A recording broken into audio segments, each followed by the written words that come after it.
Shalom para pemirsa The Same Ministry. Shalom. Shalom. Selamat bertemu kembali bersama kami The Same Ministry. Kita akan mempelajari pelajaran soal Sabat yang satu bulan ini berjudul Mengelola bagi Sang Guru sampai Dia datang. Dan kita tiba di pelajaran yang kedua dengan judul Perjanjian Allah dengan kita.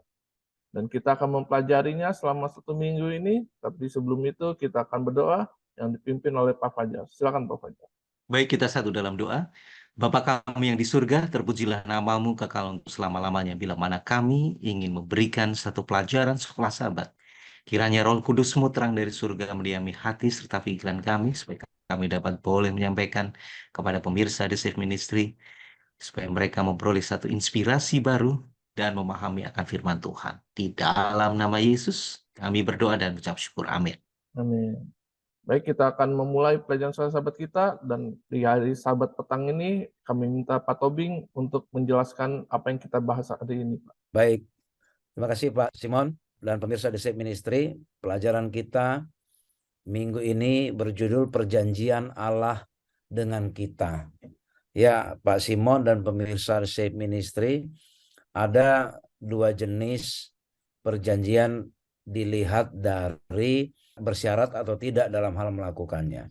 Ada yang disebut perjanjian bilateral. Ya, bilateral artinya bahwa kedua belah pihak harus melakukan sesuatu atau memiliki bagian masing-masing. Artinya kalau si bagian A melakukan tindakan A, maka si B melakukan tindakan B. Nah, kalau kita perhatikan di ayat hafalan kita ini, ya di Ulangan 28 ayat 1 sampai 2. Jika, ya berarti ini sudah ada persyaratan ya Pak Simon. Jika engkau baik-baik mendengarkan suara Tuhan Allahmu dan melakukan dengan setia segala perintahnya yang kusampaikan kepadamu pada hari ini, maka Tuhan Allahmu akan mengangkat engkau di atas segala bangsa di bumi. Jadi bagiannya manusia adalah mendengarkan, melakukan setia segala perintahnya. Maka bagiannya Allah adalah mengangkat engkau di atas segala bangsa di bumi. Dan segala berkat ini akan datang kepadamu dan menjadi bagianmu jika engkau mendengarkan suara Tuhan Allahmu. Itu adalah salah satu contoh perjanjian bilateral. Tapi ada juga perjanjian unilateral. Ya, perjanjian yang tidak menuntut ya syarat dari orang yang menerima perjanjian itu. Ya, kalau dalam konteks hubungan Allah dengan manusia, contoh perjanjian unilateral adalah Allah memberikan sinar matahari, ya Allah memberikan hujan. Tidak ada syaratnya Pak Simon. Pak Simon tidak harus menurut intahnya dulu baru dapat matahari. Atau saudara Fajar harus setia dulu sama Tuhan baru boleh dapat hujan. Kalau enggak kering terus. Enggak seperti itu. Mau jahat mau baik semua mendapatkan sinar matahari, mendapatkan udara, mendapatkan hujan. Nah, di dalam 1 minggu ini kita akan mempelajari beberapa aspek ya di mana Allah membuat kontrak atau perjanjian bilateral kepada kita.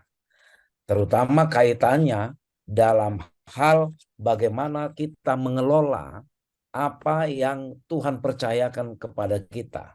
Ya, ini dalam konsep nanti ke konsep penata layanan, terutama nanti kaitannya dengan persepuluhan.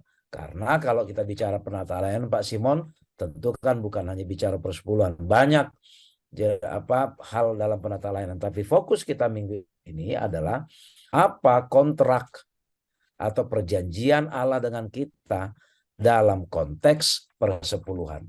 Nanti hari demi hari para panelis akan menjelaskan kepada kita. Demikian Pak Simon dan pemirsa. Baik Pak Tobing, terima kasih. Dan kita akan lanjut nih ke hari Minggu dengan judul Perjanjian Keselamatan. Apa yang dimaksud dengan perjanjian keselamatan ini, Pak? Baik, jadi pemirsa The Safe Ministry ya dikatakan bahwa kematian Yesus itu di Bukit Golgota atau di Kalvari membuat hidup kita atau membuat menjadi mungkin ya, menjadi mungkin. Artinya keselamatan itu menjadi mungkin dimiliki oleh setiap orang. Ya, keselamatan menjadi mungkin. Tadinya ketika tidak ada, kalau Tuhan tidak menyediakan mekanisme kematian Yesus, ya kalau sebelumnya ya begitu manusia berdosa maka Allah mengajarkan mereka untuk melakukan persembahan, di mana mempersembahkan korban itu melambangkan kematian Kristus. Nah, dengan matinya Kristus itu memungkinkan kita untuk mendapatkan keselamatan itu, ya. Namun dikatakan keselamatan itu tidak seperti musim, ya, tidak seperti musim hujan atau musim panas yang kita bahas di pelajaran sebelumnya. Ya, itu tidak secara satu pihak, ya. Itu tidak otomatis langsung bahwa kita akan selamat selamanya, ya, akan selamat selamanya tanpa kita perlu mempedulikan apa respon kita terhadap kasih karunia atau kematian Kristus yang diberikan itu. Ada satu pandangan yang disebut universalism yang meyakini bahwa semua orang pasti selamat, ya. Semua orang pasti selamat. Benar, memang ia mati, ya, untuk semua manusia, ya, untuk semua manusia. Namun kenyataannya dikatakan Pak Simon bahwa ketika Yesus sudah mati di kayu salib, ternyata banyak juga orang yang ujungnya menuju kepada kehancuran dan kematian kekal. Mengapa? Ya, itu membuktikan bahwa keselamatan itu adalah perjanjian bilateral. Keselamatan memang adalah kasih karunia yang cuma-cuma Tuhan berikan kepada kita. Namun kita tetap perlu dikatakan apa? Percaya terhadap Yesus. Jadi kalaupun Yesus sudah mati bagi kita, ya, peluang untuk selamat itu sudah menjadi hak kita. Ya, ini yang harus hati-hati, ya. Jadi jangan ketika Yesus mati, ya, kesempatan, peluang, harapan untuk selamat terbuka bagi semua orang, Pak Simon, ya. Dan pemirsa The Save Ministry, supaya kita jangan salah di sini. Peluang atau kesempatan untuk selamat itu terbuka bagi semua. Apakah kita orang yang kenal Allah atau tidak, ya, kita punya peluang untuk selamat ketika Yesus mati. Namun bukan berarti ketika Yesus mati kita tidak perlu melakukan apapun. Kita tetap melakukan sesuatu sebagai respons terhadap peluang keselamatan yang sudah diberikan kepada kita. Ya, sebagai contoh misalnya, saya sudah kasih tiket kepada Pak Simon untuk nonton bola atau konser. Ya, artinya Pak Simon sudah punya hak untuk menonton. Tapi kalau Pak Simon tidak pergi pada waktu yang ditentukan ke konser atau ke pertandingan itu, ya Pak Simon tidak akan tiba di konser atau di pertandingan bola itu. Demikianlah kira-kira analoginya, ya. Jadi jangan dipikir bahwa kan Yesus sudah mati, kita sudah selamat semua. Lalu kita tidak perlu ngapa-ngapain. Ya, jadi ini yang disebut perjanjian bilateral, ya, antara Allah dengan kita dalam hal konsep keselamatan. Demikian Pak Simon dan pemirsa The Save Ministry. Baik, terima kasih Pak Tobing. Tapi saya ada pertanyaan nih Pak. Kan keselamatan itu udah Tuhan berikan kepada kita dengan percuma. Nah, apa nih yang bagusnya kita lakukan agar kita Iya. mensyukuri keselamatan yang Tuhan berikan kepada kita? Iya. Yohanes 3:16, itulah pegangan kita, ya kan? Karena begitu besar kasih Allah akan dunia ini sehingga ia mengaruniakan anaknya yang tunggal. Kalau kita percaya kepadanya, itulah konsep iman itu. Jadi kita harus berimankan. Percaya itu bukan hanya sekedar, ya saya tahu. Tapi percaya, bukti kita percaya, trust kepada sesuatu, maka saya akan melakukan. Ya, saya akan bertindak sesuai dengan yang saya yakini. Kalau kita percaya bahwa Kristus adalah kasih karunia, maka kita perlu bertindak sesuai dengan yang kita yakini dari kasih karunia Allah itu. Jadi bukan berarti seperti yang diterangkan tadi, bukan berarti kita tidak perlu apa-apa karena Yesus sudah mati, kita sudah selamat semua. Itu ya Pak Simon. Demikian pemirsa The Save Ministry. Baik, terima kasih Pak Tobing. Dan kita akan ke hari Senin nih, dan saya minta Pak Fajar untuk menjelaskannya dengan judul Sungguh-sungguh Mendengar. Silakan Pak. Iya, terima kasih Pak Simon ya. Jadi kitab Ulangan ini merupakan satu versi cetak dari pesan-pesan terakhir daripada Nabi Musa pada waktu mereka sudah melewati 40 tahun masa pembaraan di padang gurun dan mereka bersiap untuk memasuki tanah Kanaan. Dan Musa mengulang kembali untuk menyampaikan beberapa perjanjian yang bersyarat ya kepada bangsa Israel pada waktu itu ya. Dan kita bisa lihat dalam Ulangan 28 ayat yang ke pertama sebagai ayat inti kita tadi ya, yaitu jika engkau baik-baik ya mendengarkan suara Tuhan Allahmu dan melakukan dengan setia segala perintahnya yang kusampaikan kepadamu pada hari ini, maka Tuhan Allahmu akan mengangkat engkau di atas segala bangsa di bumi. Ini ditegaskan lagi oleh Nabi Musa ya, sungguh-sungguh untuk mendengarkan suara Tuhan. Kenapa Musa memberikan satu nasihat kepada generasi kedua dari bangsa Israel ini? Oleh karena sejarah sudah membuktikan bahwa pendahulu generasi yang pertama, bila mana mereka tidak sungguh-sungguh mendengarkan suara Tuhan, maka akan banyak sekali satu penderitaan yang harus dialami oleh bangsa Israel sendiri. Nah, oleh karena itu untuk menghindari itu semuanya, Musa sekali lagi memberikan satu nasihat kepada generasi kedua supaya mendengarkan suara Tuhan itu dengan sungguh-sungguh. Dan tentunya Musa sendiri sangat-sangat bersungguh-sungguh agar bangsa itu mengerti bahwa Allah memiliki satu pemikiran yang sangat ajaib, bahkan sebagai satu mukjizat dan berkat-berkat untuk mereka. Perkataan jika engkau baik-baik mendengar suara Tuhan, biarlah mereka tahu bahwa nasib kekal mereka dipertaruhkan di sini. Ini sangat satu luar biasa sekali ya, bahwa ada satu penekanan kepada bangsa Israel bila mana mereka mendengar suara Tuhan, mendengar baik-baik suara Tuhan, maka nasib kekal kehidupan bangsa Israel generasi yang kedua itu ditentukan di sini. Oleh karena itu, bangsa Israel mestinya mendengar suara Tuhan, apa yang dikatakan oleh Tuhan, apa yang diperintahkan oleh Tuhan, supaya ada satu penurutan yang dilakukan oleh bangsa Israel itu sendiri. Demikian Pak Simon dan pemirsa The Safe Ministry. Baik, terima kasih Pak Fajar. Mungkin ada para pemirsa yang ingin bertanya nih Pak. Kan dulu bangsa Israel dipimpin oleh Tuhan sendiri, tapi sekarang kita udah bukan Tuhan yang pimpin nih. Nah, bagaimana kita bisa mendengar suara Tuhan, Pak? Sedang Tuhan tidak memimpin sendiri kita gitu. Oke, terima kasih Pak Simon. Pada zaman Israel adalah zaman teokrasi, jadi Tuhan itu langsung langsung memberikan satu arahan ya, Ya. langsung memberikan satu arahan melalui Nabi Musa itu sendiri. Jadi apa yang diperintahkan mereka bisa mengetahui secara langsung. Nah, sekarang pada zaman ini bagaimana kita mengetahui bahwa kita bisa mendengar Tuhan memberikan satu instruksi sabdanya kepada kita hanya melalui Alkitab saja. Alkitab menjadi satu pegangan bagi kita, di mana Alkitab ini menjadi satu wakil daripada Tuhan. Kita mampu mendengarkan apa yang diinginkan oleh Tuhan, nasihat-nasihat yang terbaik yang Tuhan berikan kepada kita supaya kita semuanya bisa mendengarkan suara Tuhan, yaitu melalui Alkitab. Banyak sekali yang kita yang kita bisa lakukan, bahkan mungkin ya sebagai seorang manusia Pak Simon. Kadang-kadang kita berpikir, aduh, ini suara Tuhan, perintah Tuhan itu sangat sangat sukar sekali. Tapi jangan salah, semua apa yang disarankan oleh Tuhan itu tidaklah terlalu sukar dan justru sangat mudah untuk dituruti.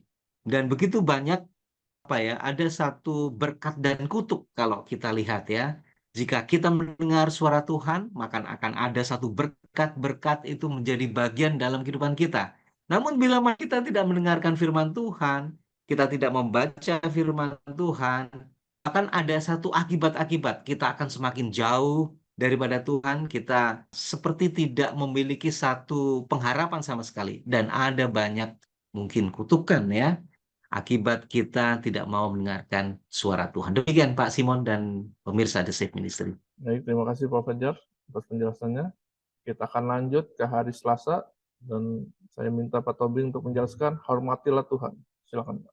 Baik, pemirsa The Safe Ministry, ada banyak cara menghormati Tuhan, ya. Lalu fokus kita satu minggu ini, ya, menghormati Tuhan dengan cara tertentu, ya. Jadi supaya kita, siapa tahu kita ada yang berpikir bahwa, loh, menghormati Tuhan kenapa nanti hanya dengan cara yang mau kita bahas di pelajaran hari ini. Nah, di dalam pelajaran kita minggu ini, ya, fokusnya adalah kepada kontrak bilateral, ya, yang terkait dengan pengelolaan, ya, pengelolaan kepemilikan kita. Amsal 3 1 sampai 10 ini satu petunjuk yang sangat baik, terutama di ayat 9 dan 10. Allah meminta apa? Agar kita menjadikan Dia yang pertama, ya, menjadikan Dia yang pertama melalui apa? Dari segala penghasilanmu, ya. Jadi kalau di Amsal 3 ayat 9 itu, muliakanlah Tuhan dengan hartamu dan dengan hasil pertama dari segala penghasilanmu. Itulah perintahnya, itulah syaratnya. Lalu apa akibat, ya, yang kita dapatkan kalau kita memuliakan Tuhan dari hasil pertama dari segala penghasilan kita? Dikatakan, maka lumbung-lumbungmu akan diisi penuh sampai melimpah-limpah, dan bejana pemerahanmu akan meluap dengan air buah anggur. Ya, itulah ayat 9 dan 10. Jadi pemirsa The Safe Ministry, ya, kita ini bicara bagaimana kita beriman kepada Tuhan ketika kita diberikan kepercayaan berupa talenta, harta, uang, dan segala macam. Dalam hal ini spesifik kepada segala sesuatu yang berkaitan dengan penghasilan kita. Kalau kita mau diberkati, kalau kita hendak mendapatkan kelimpahan dari Allah, maka kita diminta untuk memuliakan Dia dari segala hasil pertama. Sebenarnya, ya, sebenarnya Allah bukan kekurangan harta, karena ini semua hartanya Dia. Ya, Allah bukan mau mengumpulkan uang atau harta. Ya, bukan. Tapi ini sebenarnya adalah, ya, ujian iman bagi kita, ya, agar apakah kita orangnya percaya kepada Allah, bergantung kepada Allah atau tidak, egois atau tidak, ya. Ini salah satu cara Allah menguji kita. Maka, ya, dikatakan kalau kita memuliakan Allah, ya, memuliakan Allah dengan segala penghasilan pertama kita, maka Allah akan memberkati kita dengan kelimpahan. Ini tentu butuh iman, Pak Simon. Kalau kita punya penghasilan banyak, ya, kita muliakan Allah katakanlah dengan nilai tertentu, ya, mungkin tidak pengaruh banyak. Tapi kalau bagi yang berpikir sulit, kok masih lagi, ya, mungkin dalam bahasa kasarnya, kok masih ada lagi sih potongan pajak dari penghasilan kita ini. Ini bukan masalah potongan pajak, ya, tetapi adalah bagaimana kita menggantungkan diri kita, ya, justru dengan katakanlah dengan jumlah yang sedikit menurut ukuran kita, tapi kita tetap memuliakan Tuhan dengan penghasilan yang pertama. Kita akan melihat apakah janji Tuhan itu terpenuhi atau tidak. Kalau pikiran kita fokus kepada salib, ya, bagaimana Yesus mati di kayu salib, maka mengasingkan dari penghasilan pertama dari segala penghasilan kita, itu hal yang kecil, Pak Simon. Ya, itu hal yang kecil.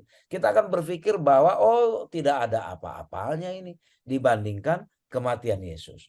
Oleh karena itu, pemirsa The Safe Ministry, biarlah bagian Tuhan itu lebih dulu kita asingkan, ya, lebih dulu kita asingkan. Dan mari kita lihat apa yang bagian Allah akan lakukan kepada kita.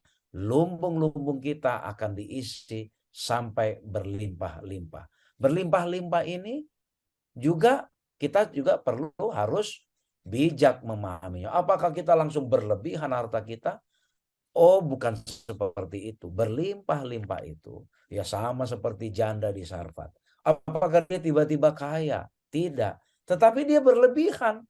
Ya, dari yang harusnya itu modal hidup terakhirnya, ternyata berlanjut terus. Itu bukankah itu berlimpah-limpah, yang tadinya minus malah menjadi ada terus. Ya, jadi berlimpah-limpah itu tentu punya ukuran masing-masing di mata Allah. Demikian Pak Simon, artinya bagaimana kita menghormati Tuhan dengan tidak egois, mengasingkan yang pertama buah sulung dari segala penghasilan kita. Demikian Pak Simon. Baik, terima kasih Pak Tobing. Mungkin ada pertanyaan dari para pemirsa The Same Ministry nih, bagaimana kita belajar untuk percaya sepenuhnya kepada Tuhan, walaupun mungkin kita lagi kesulitan keuangan, Pak. Iya, jadi ini pertanyaan yang sebenarnya mengajak kita untuk mengaplikasikan. Tidak akan pernah terjawab pertanyaan ini kalau kita tidak praktekkan, ya kan? Yang menjadi persoalan ada, Simon, ya, saya penghasilannya sedikit. Hitung-hitung ini nggak cukup ini untuk bulan ini. Mana mungkin kasih persembahan lagi. Ini diminta lagi persembahan. Mana mungkin lagi kasih persepuluhan, yang ini aja kurang. Ya, kalau konsepnya seperti itu, tidak akan mungkin kita bisa belajar, Pak Simon. Tapi ketika kita praktekkan, sama seperti janda di Sarfat, ya, sama seperti janda yang memberi persembahan itu. Ya, ketika mereka mempraktekkan baru tahu. Ya, baru tahu karena ini perjanjian bilateral. Kalau kamu lakukan A, saya lakukan B, kata Allah. Nah, ini jadi bagaimana kita belajar? Mari kita praktekkan, maka kita akan melihat Tuhan akan memenuhi janjinya. Demikian Pak Simon. Baik, terima kasih Pak Tobing. Dan kita akan lanjut Pak Fajar untuk hari Rabu dengan judul kontrak persepuluhan. Apa yang dimaksud dengan ini Pak Fajar? Iya, Pak Simon ya. Jadi ada korelasi antara persepuluhan dan hubungan kita dengan Allah itu sendiri ya. Jadi rupanya bangsa Israel itu makmur pada saat mereka itu menuruti Allah dan setia dalam mengembalikan persepuluhan. Namun sebaliknya, mereka itu selalu jatuh pada masa-masa yang sulit ketika mereka tidak setia dalam hal persepuluhan. Jadi memang betul-betul ada satu korelasi. Singkatnya adalah bahwa kalau mereka setia dalam hal perpuluhan, maka Tuhan itu hadir. Tuhan itu bersama-sama dengan mereka. Sebaliknya, kalau mereka tidak setia kepada Tuhan, tidak mengembalikan persepuluhan, maka akan banyak sekali penderitaan dan masalah yang harus dihadapi oleh bangsa Israel itu sendiri. Oleh karena itu, Tuhan kita yang ada di surga menawarkan satu perjanjian bilateral ya. Jadi seperti kontrak persepuluhan. Ada satu ayat yang bisa kita baca dalam Maleakhi 3 ayat yang ke-10 ya. Maleakhi 3 ayat yang ke-10 itu sangat jelas sekali. Bahkan mungkin mereka akan selalu bertanya, kok bisa begitu? Apa yang salah gitu ya? Apa yang salah yang barangkali bangsa Israel itu tidak memperoleh satu berkat seperti apa yang mereka harapkan ya. Namun Allah sendiri menyampaikan satu informasi bahwa Dia mengatakan, berhentilah merampok aku dengan persembahan dan persepuluhan. Dengan cara apakah mereka merampok ya? Perampokan mereka adalah alasan mengapa mereka dikutuk. Dan inilah satu jalan keluar yang ditawarkan oleh Allah terhadap masalah kutukan itu. Kita sama-sama membaca dalam Maleakhi 3 ayat yang ke-10 ya. Dan Tuhan memberikan penawaran kepada bangsa Israel. Bawalah seluruh persembahan persepuluhan itu ke dalam rumah perbendaharaan. Supaya ada persediaan makanan di rumahku. Dan ujilah aku, firman Tuhan semesta alam. Apakah aku tidak akan membukakan bagimu tingkap-tingkap langit dan mencurahkan berkat kepadamu sampai berkelimpahan. Bahkan Tuhan dalam ayat yang ke-11, aku akan menghardik bagimu belalang pelahap, supaya jangan dihabisinya hasil tanahmu, dan supaya jangan pohon anggur padang tidak berbuah bagimu. Firman Tuhan semesta alam. Jadi rupanya Pak Simon dan pemirsa The Safe Ministry, ada satu hubungan, korelasi antara kontrak persepuluhan ini dengan Tuhan Allah yang kita sembah. Bila mana kita setia kepada Tuhan, mengembalikan persepuluhan itu di perbendaharaan rumah Tuhan, maka Tuhan akan hadir di dalam kehidupan kita. Bahkan Dia akan selalu menjaga, ya, selalu menjaga. Mungkin tangan usaha kita menghardik belalang, artinya bahwa Tuhan itu turut campur dalam segala kegiatan kita. Baik itu kita sebagai seorang karyawan maupun sebagai seorang pengusaha, Tuhan akan selalu jaga kemanapun kita pergi. Oleh karena apa? Kesetiaan yang kita tunjukkan. Dan Tuhan berjanji, karena kontrak ini sudah ditandatangani, kita sanggup bahwa Tuhan sendiri juga sudah memberikan berkat-berkat yang melimpah. Kita mau menuruti, mengembalikan persepuluhan, maka Dia akan selalu jaga dalam kehidupan kita. Demikian Pak Simon dan pemirsa The Safe Ministry. Baik, terima kasih Pak Fajar atas penjelasannya. Tapi saya ada pertanyaan nih Pak, kan kita udah kasih Iya, persepuluhan dan mungkin kita berpikir bahwa kita ingin mendapatkan berkat Tuhan gitu. Apakah itu benar Pak, pikiran seperti itu Pak? saya pikir kalau kita mengembalikan perpuluhan bukan sangat berbeda ya, persembahan persepuluhan dengan persembahan ya. Kalau persepuluhan itu adalah kita mengembalikan milik Tuhan. Yang 10% itu adalah milik Tuhan. Namun sebagai tanda kasih kita berikan persembahan kepada. Namun jangan sampai kita memiliki satu pemikiran. Kalau kita sudah mengembalikan perpuluhan, kita mengharapkan. Jadi ada satu motif tertentu, supaya kita diberkati, kita kembalikan persepuluhan. Bukan begitu. Dan pengembalian persepuluhan itu merupakan satu kewajiban bagi kita. Karena itu adalah milik Tuhan. Dan sebagai rasa syukur terima kasih kita memberikan persembahan. Oleh karena ketulusan kita mengembalikan apa yang menjadi milik Tuhan dan rasa kasih kita melalui persembahan yang kita berikan, maka Tuhan akan membukakan tingkap-tingkap langit, Mbak Simon. Membukakan tingkap-tingkap langit, yaitu melalui berkat-berkat yang luar biasa dalam kehidupan kita. Demikian, Pak Simon. Baik Pak Fajar, terima kasih. Kita akan lanjut ke hari Kamis nih Pak Fajar dengan judul Carilah Dahulu. Apa yang dimaksud dengan ini Pak? Silakan. Ya, inilah nasihat yang diberikan oleh Tuhan Yesus ya. Dan Yesus sendiri di dalam Matius 6 ayat yang ke-25 memberikan satu nasihat yang baik kepada kita, yaitu mengenai hal kekhawatiran. Saya akan bacakan dalam ayat yang ke-25 ya, supaya kita boleh memahami ya. Karena itu aku berkata kepadamu, janganlah khawatir akan hidupmu, akan apa yang tidak kamu makan atau minum, dan janganlah khawatir pula akan tubuhmu dan apa yang tidak kamu pakai. Bukankah hidup itu lebih penting daripada makanan dan tubuh itu lebih penting daripada pakaian? Yesus memberikan nasihat bagi kita, Pak Simon, supaya kita jangan terlalu khawatir ya akan hal makanan, minuman, dan pakaian apa yang mesti harus kita pakai ya. Kita percaya bahwa Allah yang kita sembah, Tuhan yang kita sembah itu adalah pencipta dan penopang. Dia adalah penyedia. Dan tentunya keselamatan pun itu adalah datangnya daripada Tuhan kita sendiri. Melalui anaknya yang tunggal. Dia menyediakan satu keselamatan bagi kita semuanya. Jadi seharusnya kita itu mengalami satu kebinasaan, kematian kekal. Namun oleh karena Anak manusia yaitu melalui Yesus Kristus yang sudah mati di atas kayu salib, Dia menyediakan satu janji keselamatan. Satu jaminan, Pak Simon ya. Satu janji, jaminan keselamatan dan kehidupan kekal. Dan bukan kematian kekal ya, tapi satu kehidupan kekal. Nah, hal inilah yang diberikan oleh Yesus kepada kita supaya kita janganlah merasa khawatir. Karena Yesus sendiri memberikan satu kehidupan bagi kita semuanya. Kalau Dia sanggup untuk memberikan satu janji keselamatan bagi kita semuanya, tentunya Dia juga sanggup untuk menyediakan makanan, minuman, pakaian, dan apa yang kita butuhkan. Ada satu ayat lagi, Pak Simon, yaitu yang sering kita menjadi satu ayat hafalan bagi kita pada waktu kita mungkin masih anak-anak ya, dalam Matius 6 ayat 33.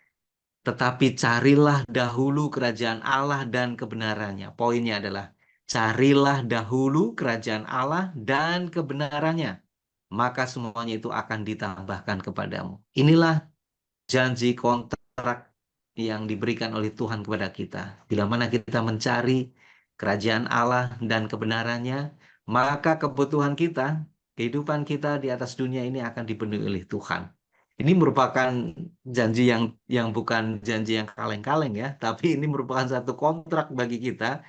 Kalau kita mau mendengar suara Tuhan dan ya mendengar baik-baik akan suara Tuhan, belajar firman Tuhan melalui Alkitab, tentunya kita akan diberikan satu jaminan ya, satu yaitu keselamatan dan satu jaminan bahwa Dia akan menyediakan segala sesuatu dalam kehidupan kita. Demikian Pak Simon dan pemirsa The Safe Ministry. Baik, terima kasih Pak Fajar. Tapi saya ada pertanyaan nih, bagaimana kita mengimani janji yang Tuhan sudah berikan kepada kita agar kita tetap setia kepadanya, Pak? Bagaimana kita bisa mengimani ya, mengimani akan janji Tuhan ini supaya kita tetap setia kepada Tuhan ya. Nah, tentunya kita kan selalu percaya kepada Tuhan Yesus yang sudah rela untuk berkorban ya, untuk mati di atas kayu salib. Ini bukan hal satu cerita atau dongeng yang biasa ya, tapi ini menjadi satu penentuan bagi kita bahwa kematian Yesus di atas kayu salib ini menjadi satu tonggak momen bagi kita bahwa Tuhan itu mampu menyelesaikan semua masalah dosa.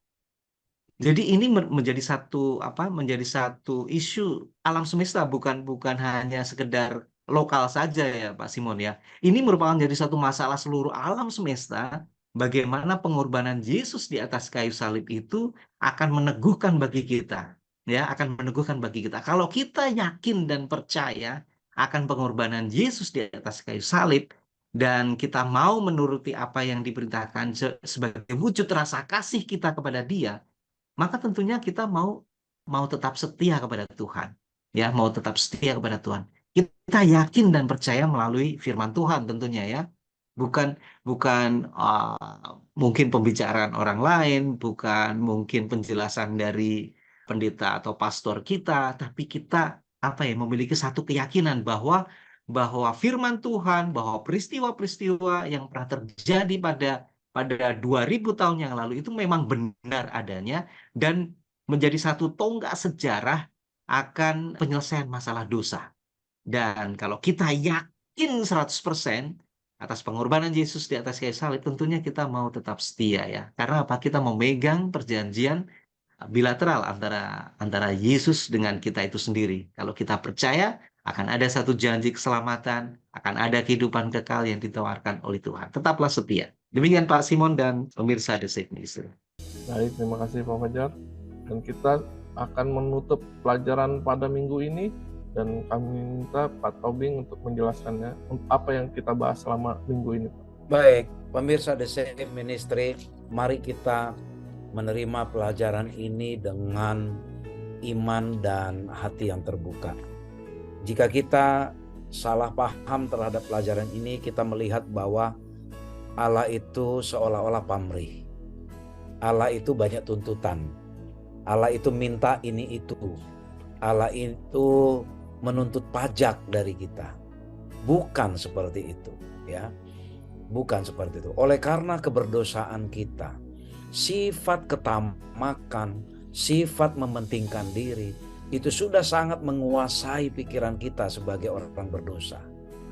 Allah ingin kita punya sifat yang tidak tamak, yang tidak egois, dan pikiran kita selalu terikat kepada Tuhan. Ada banyak cara agar kita terikat kepada Tuhan. Ada banyak cara menghormati Tuhan. Salah satunya adalah ya, karena di mana harta kita berada, disitulah hati kita berada. Oleh karena itu, Allah mau mengikat kita melalui harta yang kita miliki, agar ketika kita dilatih untuk mengasingkan ya harta penghasilan kita yang pertama kepada Allah. Apa artinya? Dengan demikian, pikiran kita akan terbawa dan akan terikat selalu kepada Allah. Karena di mana harta kita berada, di situ hati kita berada. Bayangkan kalau kita tidak tidak dilatih untuk membawa persembahan dan persepuluhan, maka apa yang kita miliki ini seolah-olah ini milik kita semuanya. Kita tidak memikirkan perbendaharaan Tuhan, tidak memikirkan orang-orang miskin, orang-orang yang membutuhkan di sekitar kita, dan bahkan kita lupa bahwa apa yang kita miliki ini adalah bersumber dari Allah. Itulah sebenarnya mengapa Allah perlu membuat perjanjian dengan kita melalui mekanisme pengaturan kepemilikan. Bukan karena Allah miskin, bukan karena Allah butuh harta kita, tapi Allah mau pikiran kita terikat kepada Dia melalui harta yang kita miliki. Pemirsa The Safe Ministry, hanya iman sajalah yang memungkinkan kita menerima keselamatan kasih karunia itu. Tanpa itu kita tidak dapat bagian di dalam kerajaan surga. Demikian juga halnya dengan pengelolaan harta kepemilikan yang Tuhan sudah percayakan kepada kita. Kiranya kita menjadi orang-orang yang pikirannya selalu terikat kepada Allah melalui harta yang Tuhan berikan kepada kita. Kiranya Tuhan memberkati kita. Baik, terima kasih kepada para panelis yang sudah menjelaskan setiap pelajaran dalam minggu ini. Semoga ini boleh menjadi berkat bagi kita dan biar kita tetap selalu percaya hanya kepada Tuhan penyedia segala sesuatu. Kita akan tutup pembahasan kita dengan doa tutup oleh Pak Tobing. Silakan Pak Tobing. Kita berdoa. Ya Allah Bapa di surga, terima kasih Tuhan. Engkau memikirkan masa depan kami. Bukan hanya menyediakan Kristus mati bagi kami. Namun karena Engkau Maha Tahu, Engkau tahu kami orang berdosa ini orang yang sangat egois, tamak, dan tidak peduli akan orang lain. Oleh karena itu Engkau mengingatkan kami agar kami selalu mengasingkan dari penghasilan kami yang pertama, menjadikan Engkau yang pertama, agar dengan demikian kami selalu terikat kepadamu Tuhan. Ya Bapa di surga, Engkau mengetahui ukuran terbaik yang Engkau berikan bagi kami melalui harta talenta yang Tuhan sudah sediakan bagi kami. Kami percaya ukuran-Mu lah yang terbaik. Biarlah melalui ukuran yang Tuhan sudah sediakan bagi kami itu, Engkau dapati kami setia Tuhan, menjadikan Engkau yang pertama. Apakah itu besar atau kecil di mata manusia, tapi semua itu sama besarnya di hadapan Tuhan ketika kami menerima dengan iman dan melakukannya. Terima kasih Tuhan, biarlah kami bersama pemirsa The Safe Ministry menjadi penata layan yang setia, menjadi penata layan yang bisa dipercaya. Terima kasih Tuhan, ampun kami akan pelanggaran dan dosa yang kami perbuat, dalam nama Yesus kami berdoa. Amin. Amin. Terima kasih kepada para pemirsa yang telah menyaksikan tayangan video kami, dan biarlah minggu-minggu ke depan kita akan selalu bertemu kembali untuk membahas pelajaran Alkitab. Dan silakan di subscribe, di like, dan di komen, dan dibagikan juga ke orang lain agar boleh mendapatkan berkat yang sama. Sampai jumpa. Shalom. Shalom. Tuhan memberkati.